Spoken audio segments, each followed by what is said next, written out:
So hi everyone, again welcome back to my YouTube channel. So before I begin discussing what is this video about, I'm sorry if my voice doesn't sound well because I'm actually not well.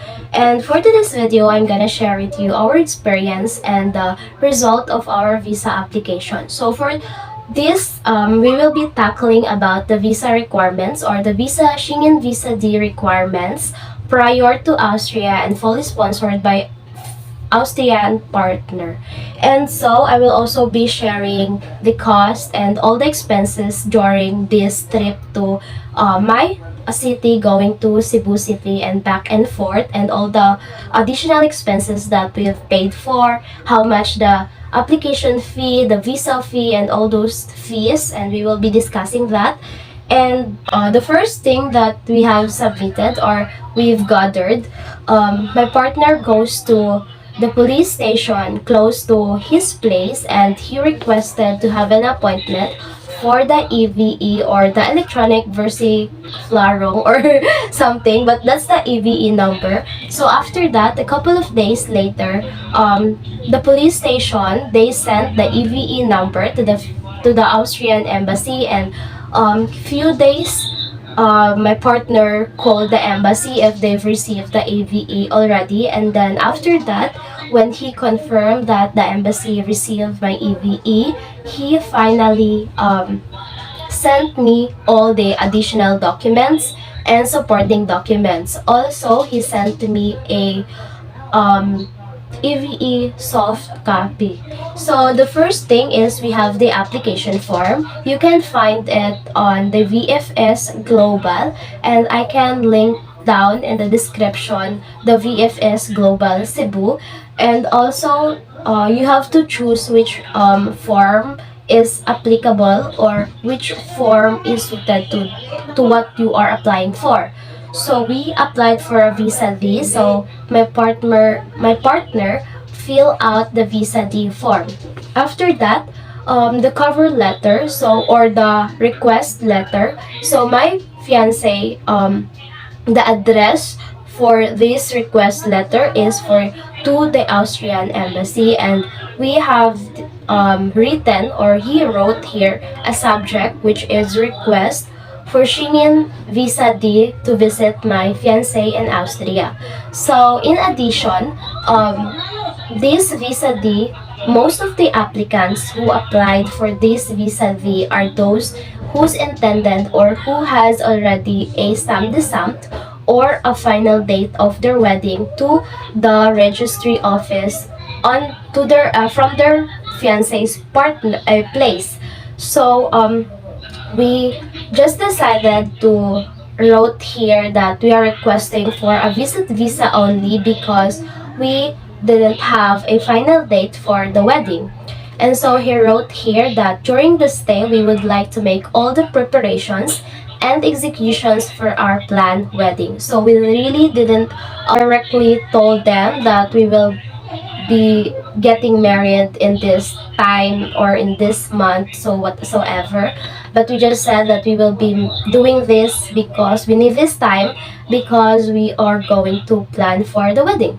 So we also added here my traveling plan. So for example, from my province going to another city, or Davao City to Cebu City, and Cebu City to Taipei, or to Bangkok, or to Vienna. So back and forth, my departure from the Philippines and my arrival also, and then how well my partner get me from the airport going to his place. So he discussed everything in detail so that they will understand and they will trust, of course. So we also added the enclosure of all the documents that we have here. So we have the Formular D1, or this is the Austria National Visa application, my copy of my passport number, the copy of my previous Schengen Visa C, my partner's passport copy, invitation letter from my fiance,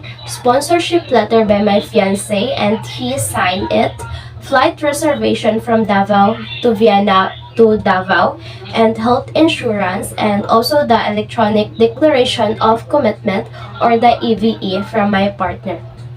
So these are the cover letter of our application, and he didn't wrote here the strong ties or any relationship proof of relationship, but I added 4 pages of our photos together in Vienna and in Austria. So we have pages, and each pages has 4 to 5 photos.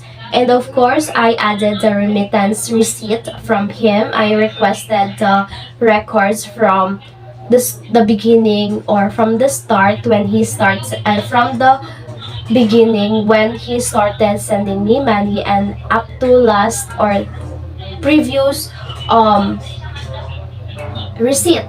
And then I also added, I don't have a strong tie, so that's a very risky thing, because they really, most of the applications or most of the applicants refusal reason is they're intended to stay in that certain country, and because they didn't provide a very strong ties from the Philippines, that they will really go back here. So I will elaborate everything more. And then the next one, we have here the invitation letter. So my fiance wrote this with his signature, of course, and then he discussed here the reason of my stay, what are the plans, or what we will be doing, or why he wanted me to go back to his country again. So that's the invitation letter. And then the sponsorship letter. So he wrote here his passport number also, and his signature, um, his complete name and address, and the purpose of the purpose of the application is for visit. He stated also the travel dates, reason, and relationship. So he explained that we are already 3 years in a relationship, and we had celebrated the engagement last July 2022, and then last March 2023 I went to Austria and applied for the Schengen Visa C. So now we are planning for 2024, we are planning to make the wedding. So the trip is managed as following. So he also included here that all the traveling expenses will be paid by him, including my flight ticket, my travel insurance, and all the other additional expenses that I will be needing. And also all the responsibilities that he must be responsible when I go to his place and I will be staying with him. So he also added here the inclusion of his passport copy number again, my flight ticket reservation, my health insurance from AXA Health Insurance, and also the EVE. And he also added his personal information or contact information, so that when the embassy requested for additional documents, or they wanted him to submit or to answer such questions, they can reach my fiance. So after that, I have here his copy of his passport, and my passport, and my previous Schengen visa C, and of course my flight reservation. But I cannot show it to you because these are private informations, and yes, but these are my health insurance from AXA, and also my my EVE, including his signature, his declaration, and of course these are the photos that I submitted to the embassy. The photos where we are celebrating Mother's Day and Easter Day in Austria, in Kronbach, and when we are doing our city tour in Vienna, and of course when we are visiting castles and bridge thing, and also museums and all those stuff. And also I submitted my birth certificate. So before I continue my discussion, um, I would like to say that we really make this application a very risky decision, because first of all, I don't have a strong ties.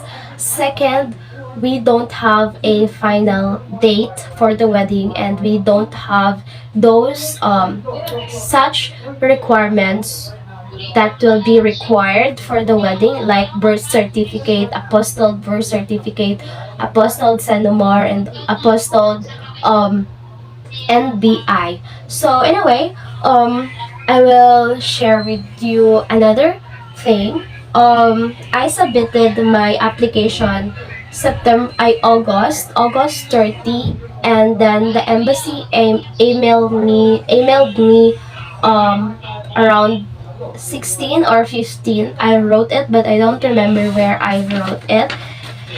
And yes, they sent me a message from the embassy, and they discussed that the visa date that they will release to me, or if they will approve my application, I do not have the right to renew my visa D in Austria, or I cannot apply for a residency in Austria unless I have the A1 certificate.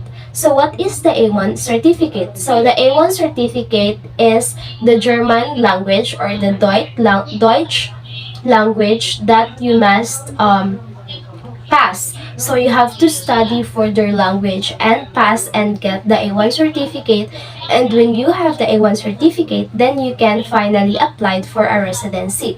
Since I don't have that, and we decided to study 3 months in Austria when I go back there soon, but we don't have that final plan. But I will gonna discuss that soon when the time happen.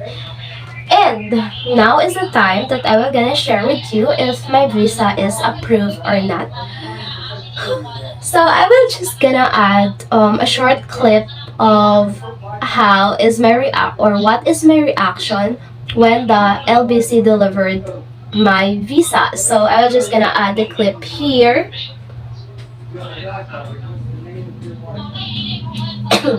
So while the video is playing here, I will just gonna show you the glimpse of my visa. So